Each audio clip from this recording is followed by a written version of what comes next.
Italian Football Podcast. Right, let's move on to the next question, which comes in from Magnus Kaufmann. He says, "Hi guys, 2 questions. Federico Dimarco's contract runs out in summer 2027. Isn't it time to talk about a renewal? Must be a formality, I hope. And Carlo, what is the opinion on Alessio Tacchinardi's career at Juve? When was he at his peak?" I'm not entirely sure about Dimarco's contract situation. I'm not sure if it is 2027. But if it is, it absolutely is time to negotiate it. It's the summer of 26 soon. If they've left it that late, I'm worried. I'm really, really worried. And you don't want to find yourself in that situation because Dimarco's been extraordinary. He's very important for Inter, and Inter need to take care of that situation. It's as simple as that. They can't afford to lose Federico Dimarco. Yeah, or Fred Enrico Dimarco, as they called him in the goals of the day on UEFA's website and UEFA socials, which will be in Prem Face of the Week for Monday. Alessio Tacchinardi's career is an interesting one. It's a difficult one to analyse. I remember when he burst through as a teenager, and he was labelled the new Franco Baresi because he was seen as a sweeper. He was seen as a teenager coming through. He was earmarked to be kind of like a sweeper, kind of like Baresi was, coming out of defence, pushing up, on the ball. And yeah, I mean, then he became more of a midfielder. He never really, he never became the player he was tipped to be. He was a good player. He was a reliable player. He was he never ever at any point really properly nailed down a guaranteed, if not necessarily a starting place. There were periods where he was a starter, but like one of the main men of the Juventus midfield. Certainly not, when they were during their top periods that he was there. He was there for a long time. He never really became. He was a good midfielder, but never kind of reached towards a great career. He had a great long shot, and good passer, long range passer, but yeah, never ever became the player that kind of we thought he would become. I have to say though, I've seen him recently. He's about 50 now, and he looks exactly the same as he did when he was in his 20s. He has not aged a day. He looks incredible. That's what I say. Yeah. I think for me, when it comes to people who look better after or as same, Bergomi looks better than when he played. When he was playing for younger, like he looks like he stopped smoking or something. Do you know what I mean? Like it's unbelievable. Like from the minute he stopped playing, he looks fresher and rested, and he looks younger now than he did when he was 18 years old in the 1982 World Cup final with a moustache. Mental. He also looks nicer and less scary. Like he looks scary. Like he used to scare me a little bit when I was a kid. Yeah. Yeah, it's. I agree. For me, it's insane. Like someone stops playing football and he looks like fresher than he's ever done. There used to be a player called Alan Cork for Sheffield United, scored in the 1993 FA Cup semi-final for Sheffield United against Sheffield Wednesday in a famous Sheffield derby in the FA Cup semi-final. Back when the FA Cup was the greatest competition in the world. He had this big beard, bald, big beard, like scruffy, grey beard. And then you saw him sort of like after he retired, sort of like 20 years later, and he looks young, and he looked like an old man back then. Yeah. Get a few of those. Right. Yeah, you do. Next question. Hamza Mir. Should Inter try to sign Coyote next season, and why won't Gattuso start him? He's been one of the best fullbacks, top 3 in the Premier League this season. I think without a doubt, Michael Coyote is someone that all its Serie A teams should be looking at. And I'm pissed that they're not. And I don't understand why Gattuso doesn't call him up properly. That's my perception on that. Yeah, no, absolutely. He should have called him up by now rather than sticking with Di Lorenzo, who's been failing for years for Italy now, and Bellanova, who just is just fast and has nothing else in his game other than speed. So, yeah, I would have given him a chance. But Palestra, I would put Palestra above Coyote, though. Yeah, I would as well. You can't just throw them in now in the playoffs, can you? and that's what I don't think Gattuso will. How do you throw them in and start them in like that's why he should have used, October, November to give some of these players in a problem position a chance, but he hasn't. No, agreed. Next question. JP says, do you think Serie A should just give international TV rights away for free in the next deal for 3 seasons to all countries? It could boost the audience and longer term build up of big following and work in the Premier League in the early days. I think what they should do is they should put it on YouTube. They already have a platform there, and make it a subscription model via YouTube, because it's the biggest online video platform, one of the, if Netflix isn't bigger, but it's already there. In the countries where you don't have the rights, you can sell season tickets, you can say monthly, you can do all of those things, and then you get the money that way, and then build up and then properly produce it in-house for English-speaking people, and build it that way. Maybe make 1 match or 2 matches a week for free, but make the big season part, stuff like that. Just start from scratch. I don't know whether the free model works, because they not TV companies have tried this before and it's not worked. DAZN, who I used to work for, they tried it and it failed miserably. I can't remember what competition it was that they tried it for. They tried it for a few. I think they tried it for a few competitions. The numbers were pathetic. So you then do that, and then you try and bring it back. If it fails, and then you try and bring it back to, broadcast to broadcasters paying for it, then the costs, the value is going to plummet, and then you're. So I think whatever you do, I think the promotion is really important, and that's where the marketing is really important, and that's where Serie A is failing miserably.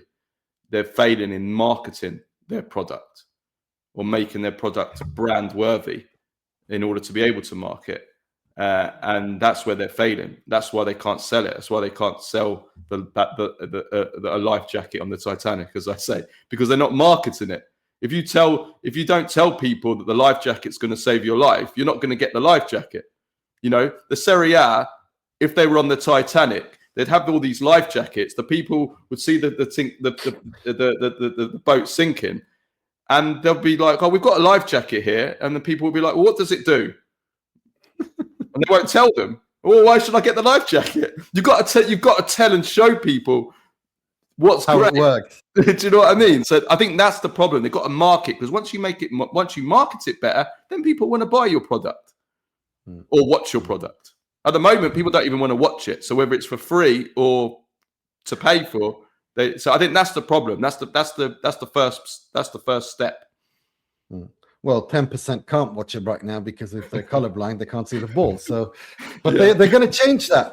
That's actually my bad job of the week for next week. The Serie A are going to change. They've decided to implement the decision now. Not obviously not from this weekend, of course. Come on, okay. Can't do that quickly. How did you find that? They do it. Oh, it was on. They made it public. So they just decided to wait 4 or 5 weeks before. No, they've redesigned the ball. Redesigned the ball. They had to wait 4 to 5 weeks to redesign the ball, rather than just get some white balls that they could have used for a month until that they had from the beginning of the season. But it is what it is. Right. So next question comes in from Jamie Drum. He says, this week's question is, what is your greatest ever Serie A teenage 11 of foreigners in your lifetime? So I've put together a team here. I'll read through it, and then you can tell me if there's any others that you would put. And just a caveat. These are players that have had to be good in their teenage years, not necessarily later in their careers, but just as teenagers they were good. Just a caveat that. Yeah, absolutely. Okay, so greatest ever Serie A teenage 11 of foreigners in my lifetime, or in our lifetime. So goalkeeper, Sebastian Frey. He was a teenager at Hellas Verona on loan from Inter, and he was phenomenal as a teenager. Then in defence, 3-man defence, I've got Marquinhos at Roma as a teenager, fantastic. Then PSG bought him for big money. Christian Zapata at Udinese, remember him? Udinese had so many fantastic young players. And Simon Kjaer, remember him when he burst through at Palermo at 19? He was absolutely amazing. Then his career sort of like fell away for quite a while, and then he had a big end to his career at Milan when they won the Scudetto. Ultra attacking 4-man midfield. So I have Clarence Seedorf was 19 at Sampdoria after emerging obviously at that great AX team. Paul Pogba, when he first joined Juventus at 19. Wow, what a player. Unbelievable. Then a golden oldie from the 80s, Michael Laudrup, joined Lazio at the age of 19. And he was absolutely incredible in that first season. Then he went to Euro 84, 2 seasons at Lazio. Then he joined Juventus, where he won the league there. And then obviously moved on, Barcelona, Real Madrid, and absolute legend, the greatest Danish player of all time. Then on the left, like I said, this was ultra attacking. Kenan Yildiz, 18, 19 already, a wonderful player for Juventus. Then into the attack, I have somebody that didn't fulfill his promise as a teenager, Valery Bojinov. Do you remember Bojinov at Lecce? He had that one amazing season. Yeah, I do remember him. He was one of, if I remember correctly, it's one of Pantaleo Corvino's greatest finds at the time. They were saying he was, unbelievable. If I remember correctly, if it was Corvino who unearthed him. That's right. Yeah. Alexandra Pato at Milan. He was 18 when Milan signed him, or when he debuted for Milan. I still remember Pato's debut, 5-2 against Napoli, alongside Ronaldo and Kaká in attack. Caparo, we called it back then. And all three of them were, I think all three of them might have scored. All three of them were insane in that game. And everybody got really excited, because Milan were reigning European champions at the time. And it was like, well, Ronaldo, Kaká, and Pato for the second half of the season. This is going to be amazing. And then unfortunately, Ronaldo got that bad injury again, and that really pretty much ended his European career. And then that trident never really made it. But Pato as a teenager, wow, what a talent he was. And it's a shame. Yeah, after that, he never really happened. He got injuries himself and never really developed. And yeah, but as a teenager, he was an electric talent. And finally, Adriano, 19 years old. He was on loan at Fiorentina from Inter, and had a fantastic season at Fiorentina, or second half of the season at Fiorentina. I remember Adriano, playing he might have been 18 actually. I remember him playing in a pre-season game for Inter against Real Madrid at the Bernabeu, and he smashed in a free kick from the edge of the area. Do you remember that game? That is when Adriano was, I remember that. I remember seeing that at the time thinking, wow. I've got a couple that you haven't mentioned. Antonio Cassano at Bari when he was 18, 19. Mario Balotelli exploding at Inter as a 17-year-old. But these are foreigners. These are foreigners only. Yeah, I know. But I just want to I think we have to mention them, because for me, the ones that have made the biggest impact on me as teenagers are those. And of course, Francesco Totti. 16 years of age, he makes his debut in the Serie A. And there's lots of great Italians. There's Mancini, there's Maldini. Come on. Maldini already was a star for Italy. Buffon. But you're right. I think in terms of foreign teenagers, I don't. The one I wanted to include was Marek Hamsik, but he was actually 19 in Serie B, where he was insane. Then he left Brescia to join Juventus, Napoli, and that he was 20 years old in his first season in Serie, where he was also insane. So he just misses out. And some of the players I haven't included is because they were kind of their best years. Even Adriano, I've cheated a little bit because he only had maybe a few months as a 19-year-old at Fiorentina.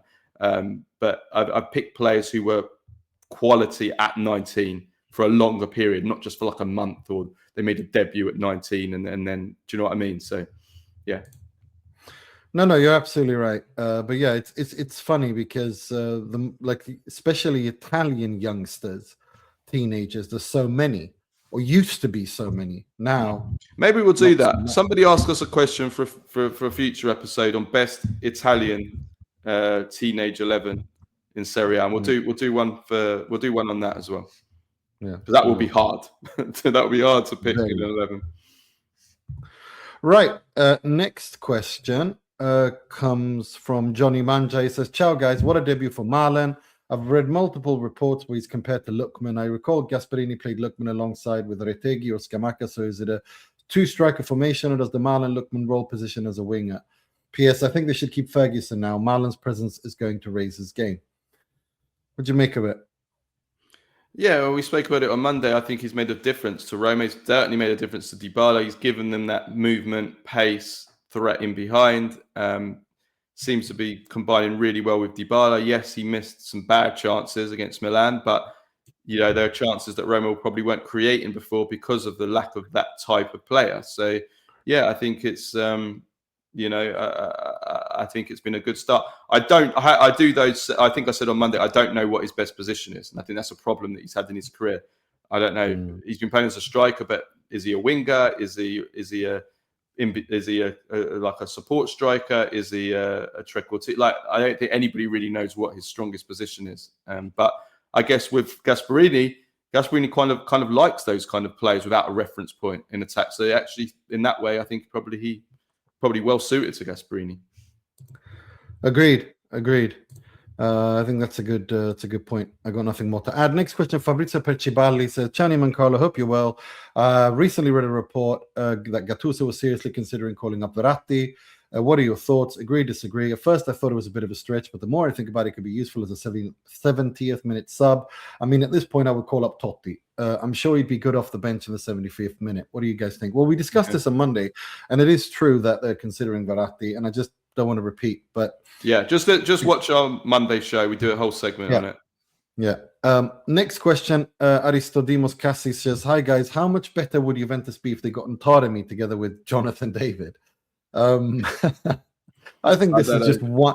I think this is a wind up. This is a wind up. This is Sunitary. This is Sunitary. This is the Greek Sunit. I'm assuming is Taremi's done really well for Olympiacos though this season in the Champions League and in the Greek league, and so there is that, and it wouldn't surprise me if Olympiacos knocked out Atalanta because of Taremi as well if they were to play each other. He had an assist again yesterday, and they finished in the top 24. So. There is that. Next question. Andre Barilaro says, "Hi Nima and Carlo. Much has been made of Barella's form and consistency, especially this season. His ability and tactical awareness are praised, yet his output and authority in matches suffering. At best, we saw him flanked by Brozovic and Hakimi, both technically excellent players. Since then, Hakan replaced Brozovic, but Italy's right flank has been manned by the Timberland gang. Do you think this has had a negative impact on Barella? If Inter bring back Nonno Ivan, could we see a revival?" I think there's definitely something to be said about the fact that he has not had players technically good enough next to him on the right-hand side at Inter. Dumfries is good at many things, but they can't really use him in the build-up phase because of his technical deficiencies. So it essentially changes the balance of the team. But having said that, I think with him, it's more an issue of burnout. I think he's been overplayed since COVID, and it's I think him having a rest is only good for him. This injury that he's gotten now, it's a muscle fatigue injury. They say he's going to be out until mid-February. I don't believe when it comes to Inter because they lie about them. So we'll have to see when he comes back. But regardless, I'm glad that he's getting a rest. I'm glad that he's being rested. He needs it. He really needs it. He needs to not play football games for at least 6 weeks. And I hope that this is not a serious injury. But for Barella's sake, I'm happy that he's getting a bit of rest. Yeah. What do you make of it? Yeah, no, nothing else to add. I'm just laughing at the next question. Yeah, and that's what I want to move on to. Carmine Silveroli asks, which Italian international is most in need of a hair transplant? Donnarumma, Dimarco, or Barella? For shits and giggles, I even had an AI generate an image of Donnarumma with Pirlo's hair, and he sent it to us on Instagram, and I can't unsee that. Honestly, he looks like Ron Jeremy in that photo that he sent. Honestly, if the entire Azzurri squad had porn that reference from Nimmer. If the entire Azzurri squad had that hair, what couldn't we accomplish? Also, do either of you remember a Serie A player who clung to what little hair they had for way too long? Zidane immediately comes to mind for me. As always, you guys do incredible work. I really can't thank you enough for the ridiculous number of hours you put into this. Thank you so much. P.S. Did Carlo ever update us on how his transplant turned out months later? Maybe I missed it. Well, you can see how it's turned out. It's turned out really well. Yeah. I think it turned out really well. I can't complain, to be honest. I have to say, Antonio Conte is the obvious answer. Talk about clinging on for dear life. No, there's two.